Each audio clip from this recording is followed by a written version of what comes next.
গত 16ই মে চাকরির ইন্টারভিউ দেওয়ার নাম করে বাড়ি থেকে বেরিয়েছিল গৃহবধূ সোনিয়া সিং, কিন্তু এরপর আর সে বাড়িতে ফিরে যায়নি। এরপর তার শ্বশুর বাড়ি থেকে কমলপুর থানায় মিসিং ডায়েরি করা হয়, বাপের বাড়ি থেকেও কৈলাসহর থানায় মিসিং ডায়েরি করা হয়, কিন্তু আজও তার খোঁজ নেই।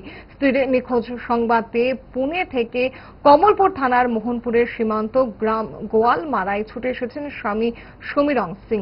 সে জানায়, গত 12ই মে স্ত্রী সোনিয়া কৈলাসহর বাপের বাড়িতে যায়। সেখান থেকে 16ই মে দুর্গাচৌমুহনী ব্লকে চাকরির ইন্টারভিউর কাগজ জমা দেওয়ার নাম করে বের হয়, কিন্তু এরপর আর তার কোনো খোঁজ পাওয়া যায়নি।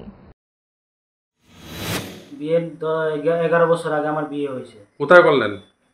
কৈলাসহর জারণতলী।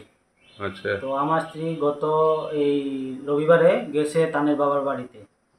বাবার বাড়ি থেকে এই বৃহস্পতিবারে মানে ইন্টারভিউ দিব কইয়া দুর্গাচৌমুহনীতে আইসে, ঘরের থেকে ডকুমেন্ট লিয়ে যাইব কইয়া। সাথে কে ছিল? মেয়ে ছিল? হ্যাঁ, সাথে না, সাথে স্ত্রী একাই আইসে।